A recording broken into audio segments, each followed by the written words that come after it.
नमस्कार। आकाशवाणी से प्रस्तुत है समाचार प्रभात।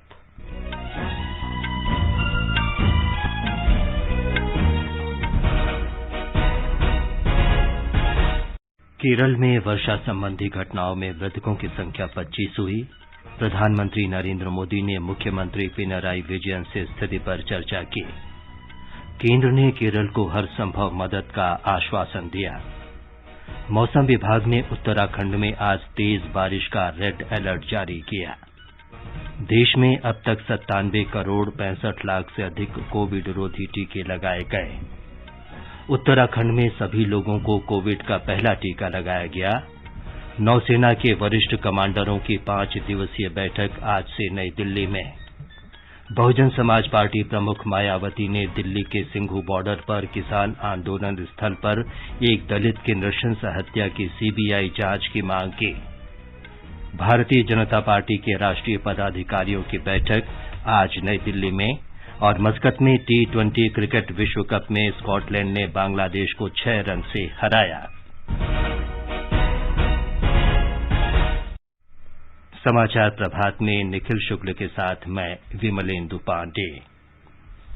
भारत कोविड टीकाकरण अभियान के अंतर्गत 100 करोड़ टीके लगाने का लक्ष्य हासिल करने के निकट है। इस महत्वपूर्ण कार्य में योगदान करने वाले चिकित्सकों, नर्सों और अन्य स्वास्थ्य कर्मियों का आकाशवाणी अभिनंदन करता है। इसके साथ ही हम आपको सतर्क भी करना चाहते हैं कि कोविड अभी समाप्त नहीं हुआ है। आप सभी से हमारी अपील है कि यथाशीघ्र दोनों टीके लगवाएं और अन्य लोगों को भी टीके लगवाने के लिए प्रेरित करें। त्योहारों के समय कृपया इन 3 आसान उपायों का पालन अवश्य करें। मास्क पहनें, 2 गज की सुरक्षित दूरी बनाए रखें और हाथ और चेहरा साफ रखें। कोविड से संबंधित कोई भी जानकारी और मार्गदर्शन के लिए राष्ट्रीय हेल्पलाइन नंबर 011-2397-8046 और 1075 पर संपर्क करें।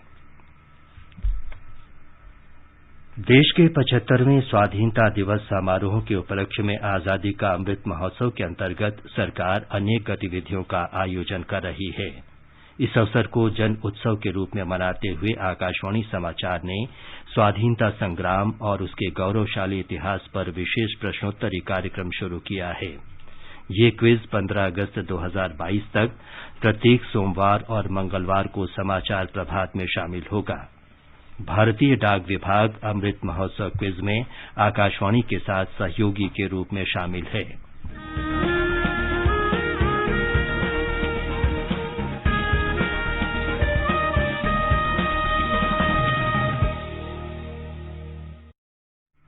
आज अमृत महोत्सव क्विज का 19वां प्रश्न है। भारतीय विद्यार्थियों को भारतीय सभ्यता के मूल्यों की शिक्षा देने के लिए सेंट्रल हिंदू कॉलेज की स्थापना किसने की? प्रश्न एक बार फिर सुन लें। भारतीय विद्यार्थियों को भारतीय सभ्यता के मूल्यों की शिक्षा देने के लिए सेंट्रल हिंदू कॉलेज की स्थापना किसने की? श्रोता अपने उत्तर व्हाट्सएप नंबर 8826546262 पर भेज सकते हैं या हमें इस पते पर ईमेल कर सकते हैं। Amrit Mahotsav quiz@prasarbharati.gov.in। WhatsApp number एक बार फिर सुन लें 8826546262। एक भाग्यशाली प्रतिभागी को विजेता चुना जाएगा और कल के समाचार प्रभात में उनके नाम की घोषणा की जाएगी। विजेता को ई प्रमाण पत्र और सांकेतिक पुरस्कार दिया जाएगा।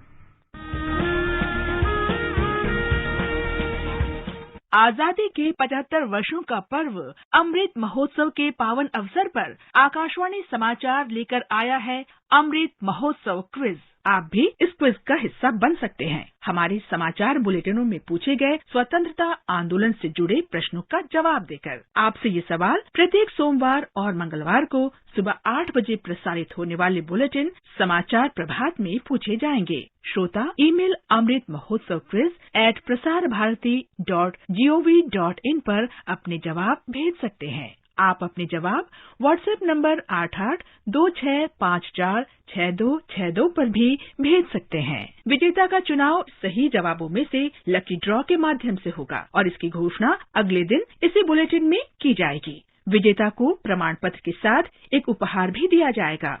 साथ ही विजेता का नाम हमारे ट्विटर हैंडल पर भी फ्लैश होगा। तो आइए मनाएं आजादी के 75 वर्षों का पर्व अमृत महोत्सव आकाशवाणी समाचार के साथ।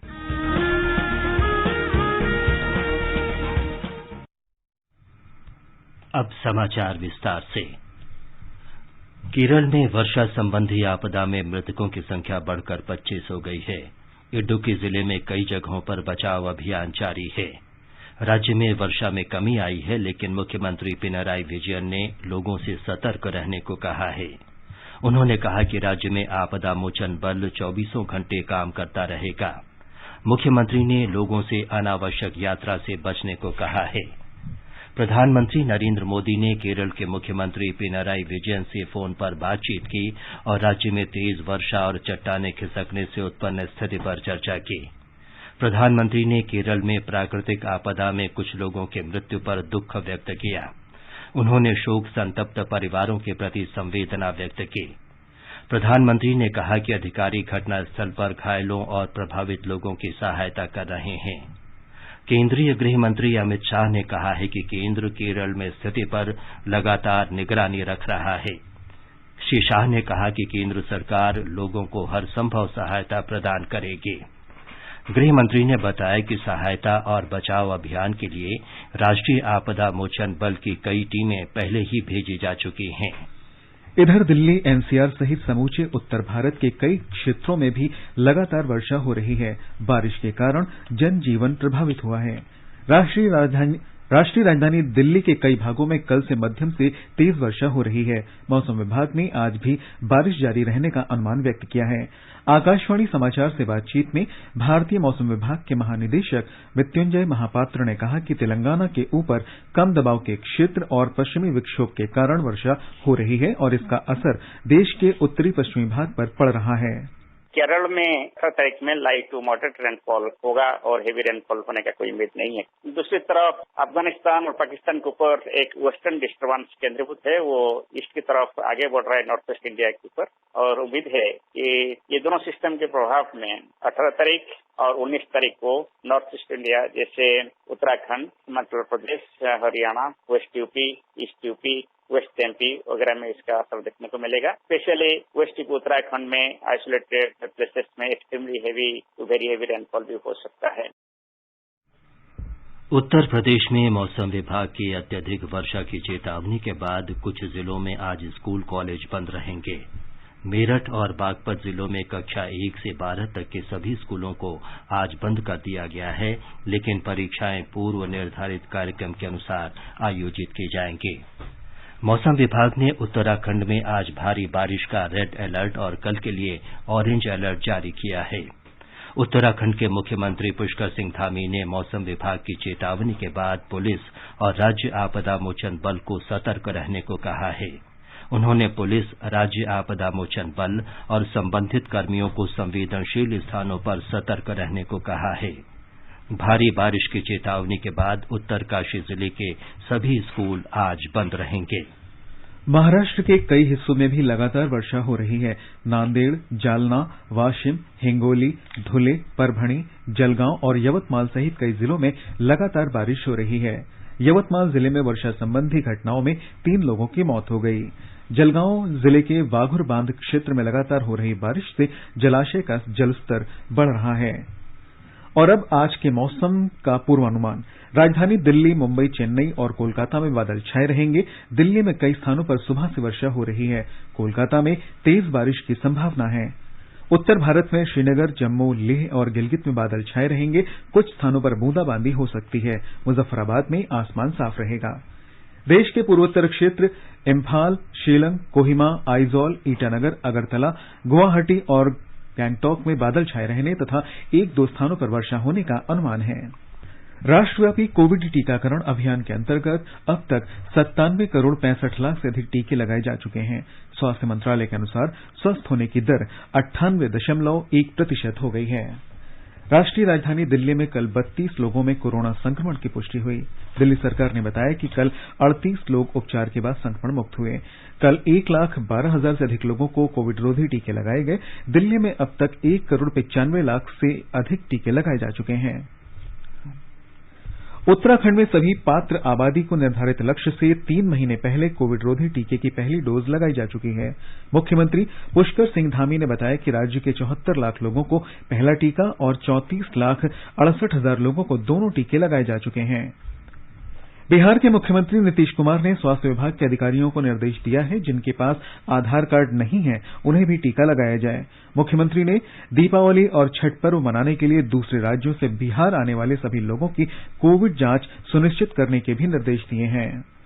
महाराष्ट्र में कोरोना संक्रमण की स्थिति में सुधार हो रहा है। दैनिक संक्रमण, उपचाराधीन रोगी और कोविड से मृत्यु की संख्या लगातार कम हो रही है। हमारे संवाददाता ने बताया कि लगभग 18 महीनों के बाद कल मुंबई में इस महामारी से किसी की भी मौत नहीं हुई। मुंबई में कोविड के टीके मिलने के बाद और लगातार चलाए जा रहे टीकाकरण अभियान के कारण शहर में कोविड का संक्रमण दर और मृत्यु दर में गिरावट हो रही है। शहर के लगभग 97% पात्र नागरिकों ने कोविड प्रतिबंधक टीकों की कम से कम एक खुराक ली है और करीब 55% नागरिकों का टीकाकरण पूरा हो चुका है। बीएमसी के अतिरिक्त आयुक्त सुरेश काकाणी के अनुसार मुंबई के मरीज ठीक होने के दर में लगातार सुधार हो रहा है और ये 97% के ऊपर है और संक्रमण दर 1.27% तक नीचे आया है। शहर में अभी भी 5030 एक्टिव केसेस है। सुरेश काकाणी ने कहा है कि पिछले 24 घंटों में 28,600 से ज्यादा टेस्ट किए गए और शहर में अभी कोई भी प्रतिबंधित क्षेत्र नहीं है और केवल 50 इमारतें सील की गई है। शैलेश पाटिल, आकाशवाणी समाचार, मुंबई। आकाशवाणी से विशेष बातचीत में प्रधान वैज्ञानिक सलाहकार के विजय राघवन ने बताया कि हम जल्द ही कोविड टीकाकरण के 100 करोड़ के लक्ष्य को प्राप्त कर लेंगे। उन्होंने लोगों से कोविड टीका लगवाने की अपील की। कोविड उपयुक्त व्यवहार और सभी एलिजिबल लोगों का टीकाकरण हमें इस महामारी से बाहर निकालने का सबसे पक्का तरीका है। भारत ने टीका की लगभग 100 करोड़ लोगों को स्वीकार कर लिया है। इस दर पर हम लगातार दोहरी खुराक वाले टीकाकरण के अपने लक्ष्य को प्राप्त करने में सक्षम होंगे। टीका लगवाने में कोई हिचकिचाहट नहीं होनी चाहिए। टीके अपनी रक्षा करते हैं, आपके समुदाय की रक्षा करते हैं और पूरे देश की रक्षा करते हैं। सभी से मेरी अपील है कि जल्द से जल्द और अनुसूची के अनुसार टीकाकरण करवाइए। आकाशवाणी से बातचीत में दिल्ली के सर गंगा राम अस्पताल के डॉक्टर पीयूष रंजन ने बताया कि कोविड की रोकथाम के लिए टीकाकरण बहुत महत्वपूर्ण है।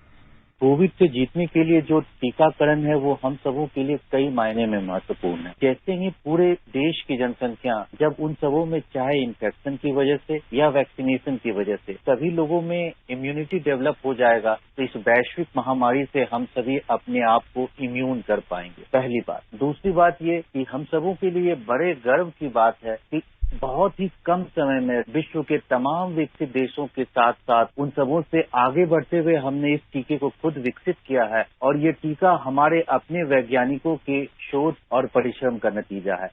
कोविड संबंधी राष्ट्रीय हेल्पलाइन नंबर हमारी वेबसाइट newsonair.gov.in पर उपलब्ध है।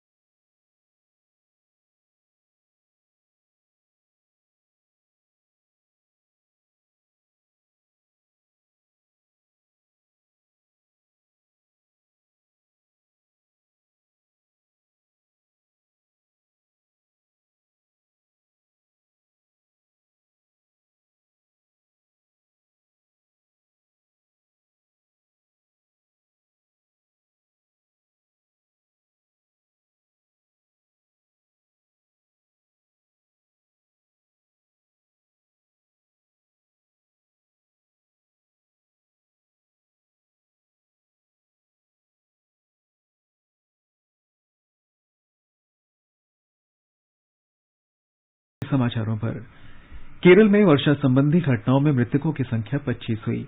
प्रधानमंत्री नरेंद्र मोदी ने मुख्यमंत्री पिनरई विजयन से स्थिति पर चर्चा की।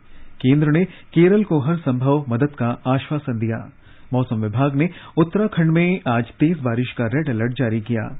देश में अब तक 97 करोड़ 65 लाख से अधिक कोविड रोधी टीके लगाए गए।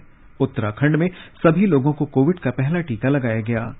नौसेना के वरिष्ठ कमांडरों की 5 दिवसीय बैठक आज से नई दिल्ली में।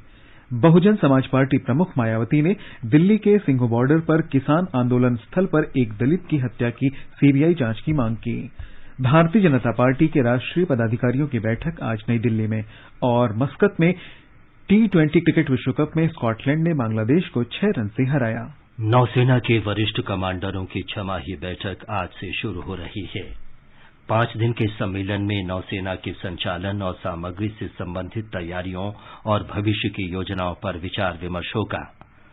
हमारे संवाददाता ने बताया है कि रक्षा मंत्री राजनाथ सिंह, प्रमुख रक्षा अध्यक्ष जनरल बिपिन रावत और नौसेना प्रमुख एडमिरल करमवीर सिंह थल सेना और वायुसेना प्रमुखों के साथ नौसेना कमांडरों को संबोधित करेंगे।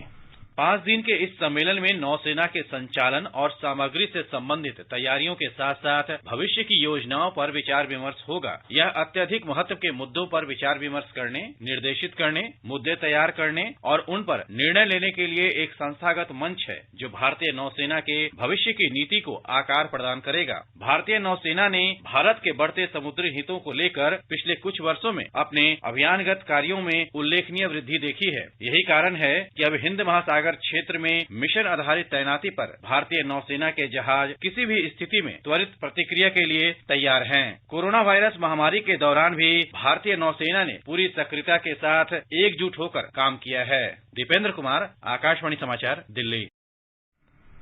भारतीय जनता पार्टी के राष्ट्रीय पदाधिकारियों की बैठक आज नई दिल्ली में पार्टी मुख्यालय में होगी। भाजपा अध्यक्ष जगत प्रकाश नड्डा ने कार्य समिति की घोषणा के बाद ये बैठक बुलाई है। कार्य समिति में लालकृष्ण आडवाणी और मुरली मनोहर जोशी जैसे वरिष्ठ भाजपा नेता शामिल हैं। कोविड के दौर में पहली बार पार्टी अध्यक्ष श्री नड्डा ने कार्य समिति की बैठक बुलाई है। बहुजन समाज पार्टी प्रमुख मायावती ने दिल्ली के सिंघू बॉर्डर पर किसान आंदोलन स्थल पर एक दलित की नृशंस हत्या की सीबीआई जांच की मांग की है। बसपा प्रमुख ने कहा कि इस मामले में कुछ गंभीर मुद्दे उठ रहे हैं जिससे सीबीआई जांच जरूरी हो गई है। 15 दलित संगठनों ने भी पंजाब के तरनतारन के लखबीर सिंह की हत्या के जिम्मेदार लोगों के खिलाफ कड़ी कार्रवाई की मांग की है। इन संगठनों के प्रतिनिधियों ने राष्ट्रीय अनुसूचित जाति आयोग के अध्यक्ष विजय सांपला से मुलाकात की और दोषियों के खिलाफ सख्त कार्रवाई करने को कहा। लखबीर सिंह का क्षत विक्षत शव सिंघू बॉर्डर के निकट किसान आंदोलन स्थल पर शुक्रवार को मिला था। मध्य प्रदेश में लोकसभा की 1 और विधानसभा की 3 सीटों के उपचुनाव के लिए कुल 48 उम्मीदवार मैदान में हैं। विभिन्न दलों के नेता अपने उम्मीदवारों के पक्ष में प्रचार कर रहे हैं। हमारे संवाददाता ने बताया है कि मतदान 30 अक्टूबर को होगा और वोटों की गिनती 2 नवंबर को की जाएगी। खंडवा लोकसभा क्षेत्र और सतना जिले की रैगांव विधानसभा सीट से अधिकतम 16 उम्मीदवार मैदान में हैं। वहीं अलीराजपुर जिले की जोबट विधानसभा सीट से 6 और निवाड़ी जिले की पृथ्वीपुर विधानसभा सीट से 10 उम्मीदवार अपनी किस्मत आजमा रहे हैं। राज्य में मुख्य मुकाबला सत्तारूढ़ भाजपा और विपक्षी कांग्रेस के बीच है। दोनों पार्टियों के वरिष्ठ नेता अपने अपने उम्मीदवारों के समर्थन में प्रचार कर रहे हैं। भाजपा की ओर से मुख्यमंत्री शिवराज सिंह चौहान और प्रदेश भाजपा अध्यक्ष BD शर्मा प्रचार की कमान संभाल रहे हैं, जबकि वरिष्ठ नेता कमलनाथ, दिग्विजय सिंह और अरुण यादव कांग्रेस उम्मीदवारों के लिए जनसभाएं कर रहे हैं। संजीव शर्मा, आकाशवाणी समाचार, भोपाल। मस्कत में कल 2020 क्रिकेट विश्व कप टूर्नामेंट के क्वालिफाइंग ग्रुप बी में स्कॉटलैंड ने बांग्लादेश को 6 रन से हरा दिया। 141 रन के लक्ष्य के जवाब में बांग्लादेश की टीम 134 रन ही बना सकी। स्कॉटलैंड ने पहले बल्लेबाजी करते हुए 20 ओवर में 9 विकेट पर 140 रन बनाए। इससे पहले ओमान ने मस्कत में ग्रुप बी के पहले मैच में पापुआ न्यू गिनी को 10 विकेट से हराया। 2020 विश्व कप कल ओमान में क्वालीफायर मैच के साथ शुरू हुआ। ये टूर्नामेंट संयुक्त अरब अमारात और ओमान की संयुक्त मेजबानी में खेला जा रहा है। 2020 विश्व कप पहले भारत में होना था, लेकिन कोविड महामारी के कारण इसे संयुक्त अरब अमारात और ओमान में स्थानांतरित कर दिया गया। भारत का पहला अभ्यास मैच आज दुबई में इंग्लैंड के साथ होगा। आकाशवाणी समाचार की विशेष प्रस्तुति धरोहर में स्वतंत्रता आंदोलन के उन भाषणों, नारों और कविताओं से नई पीढ़ी को परिचित कराया जाता है जिन्होंने आजादी के दीवानों में उत्साह का संचार किया था। धरोहर आज शाम 4:45 बजे परिक्रमा कार्यक्रम में प्रसारित किया जाएगा।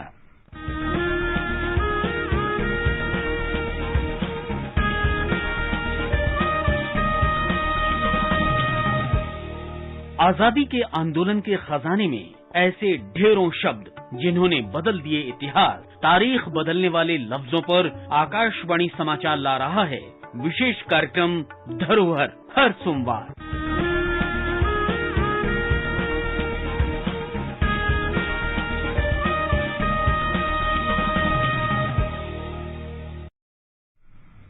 आजादी के अमृत महोत्सव के अंतर्गत आइए अब सुनते हैं आकाशवाणी की विशेष प्रस्तुति आजादी का सफर। आजादी का अमृत महोत्सव।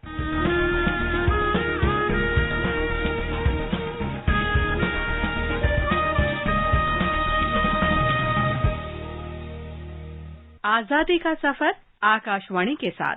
भारत का गौरवशाली स्वतंत्रता संग्राम आधुनिक विश्व के अब तक के सबसे बड़े संघर्षों में से एक है। आकाशवाणी समाचार आपके लिए प्रतिदिन इस संग्राम की एक झलक लेकर आता है।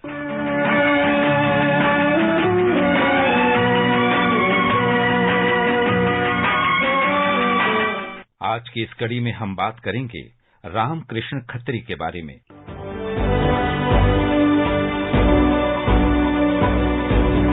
18 अक्टूबर रामकृष्ण खत्री की पुण्यतिथि है। उनका जन्म 1902 में महाराष्ट्र के बुल्ढाना जिले में हुआ था। अपने छात्र जीवन से ही रामकृष्ण खत्री बाल गंगाधर तिलक से प्रभावित थे। उन्होंने उदासीन मंडल की स्थापना की, जहां उन्हें महंत गोविंद प्रकाश के नाम से जाना जाता था। रामकृष्ण खत्री हिंदुस्तान रिपब्लिक एसोसिएशन में शामिल हो गए थे। वहां राम प्रसाद बिस्मिल ने उन्हें उत्तर प्रदेश और मध्य प्रदेश में एसोसिएशन को फैलाने का काम दिया। काकोरी डकैती के बाद रामकृष्ण खत्री को पुणे से गिरफ्तार कर लिया गया और लखनऊ की जेल में डाल दिया गया। उन पर मुकदमा चला और उन्हें काकोरी डकैती में शामिल होने के लिए 10 साल की कैद की सजा सुनाई गई। जब खत्री जेल से रिहा हुए तो उन्होंने तुरंत अन्य कैदियों को जेल से रिहा करने के प्रयास शुरू कर दिए। रामकृष्ण खत्री के प्रयासों के कारण ही काकोरी में स्वतंत्रता सेनानियों का स्मारक बनाया जा सका। रामकृष्ण खत्री विशाल परिमाण में रचना करने वाले लेखक थे। उनकी पुस्तक शहीदों की छाया नागपुर से प्रकाशित हुई थी। उन्होंने काकोरी शहीद स्मृति पुस्तक भी लिखी।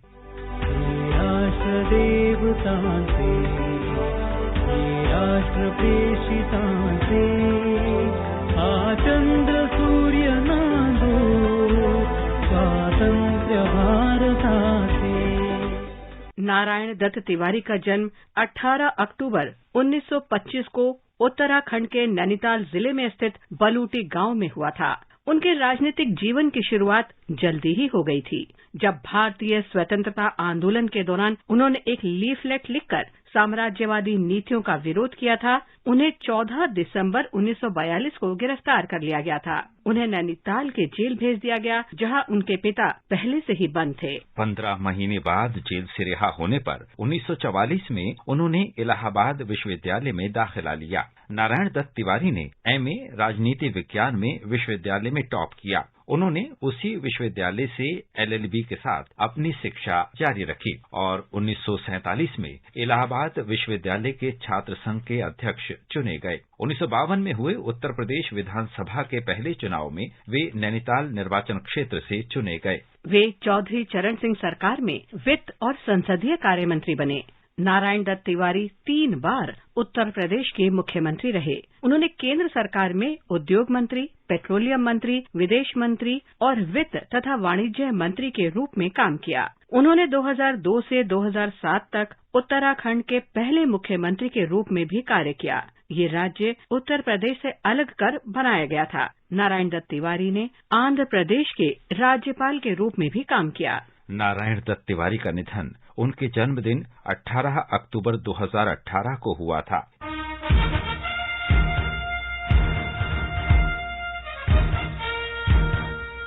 इसके साथ ही आजादी का सफर आकाशवाणी समाचार के संग श्रृंखला का ये अंक समाप्त हुआ। मिलते हैं कल अगली कड़ी में।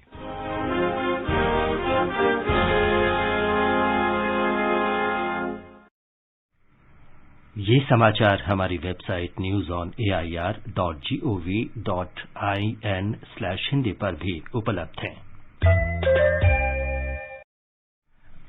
निखिल, अब बताएं कि आज के समाचार पत्रों में क्या विशेष है। जी विमलेंदु, कश्मीर में बाहरी लोगों की हत्या अखबारों की बड़ी खबर है। जनसत्ता की सुर्खी है, कुलगाम में आतंकियों ने बिहार के 2 मजदूरों को मार डाला। किराए के मकान में घुसकर अंधाधुंध गोलीबारी की। राजस्थान पत्रिका का कहना है कि घाटी में 2 और हत्याओं के बाद बड़ा फैसला, गैर कश्मीरी मजदूर अब सेना और पुलिस के कैंप में शिफ्ट होंगे। अमर उजाला लिखता है, पाकिस्तान प्रायोजित आतंकवाद का नया चैप्टर है टारगेट किलिंग। हत्याओं में नए हथकंडे अपना रहे हैं दहशतगर्द, रेकी के बाद दे रहे हैं अंजाम। जनसत्ता की खबर है, बांग्लादेश में हिंदुओं के मंदिर और व्यवसाय पर फिर हमला, हिंसा जारी। अल्पसंख्यक हिंदू समुदाय के लोगों ने अनशन पर बैठने का किया ऐलान। नवभारत टाइम्स की खबर है, पाकिस्तान को अंतर्राष्ट्रीय मुद्रा कोष IMF से झटका, लोन देने से किया इनकार। IMF को मनाने के लिए इमरान सरकार ने बिजली और पेट्रोल की कीमतों में भारी वृद्धि की, इससे भी विश्व संस्था संतुष्ट नहीं। हिंदुस्तान की बड़ी खबर है, खत्म हो रही है कोरोना की दूसरी लहर, देश में संक्रमण न्यूनतम स्तर पर और मरीजों की संख्या भी 2 लाख से कम, लेकिन अभी रहना होगा सतर्क। राहत की वजह, रविवार शाम तक देश भर में 97 करोड़ 75 लाख टीके लगाए गए। हरिभूमि की सुर्खी है, जायडस कैडिला का कोरोना वायरस टीका जल्द भारत में, ये 5वीं वैक्सीन होगी। कोविड कार्यबल के प्रमुख डॉक्टर वी के पॉल ने कहा कि ये कहना सही नहीं होगा कि बुरा समय बीत चुका है। बुलेटिन समाप्त होने से पहले अमृत महोत्सव क्विज का आज का प्रश्न एक बार फिर सुन लीजिए। भारतीय विद्यार्थियों को भारतीय सभ्यता के मूल्यों की शिक्षा देने के लिए सेंट्रल हिंदू कॉलेज की स्थापना किसने की? आप अपने उत्तर व्हाट्सएप नंबर 8826546262 पर भेज सकते हैं या हमें इस पते पर ईमेल कर सकते हैं amritmahotsav@prasarbharati.gov.in। अंत में मुख्य समाचार एक बार फिर।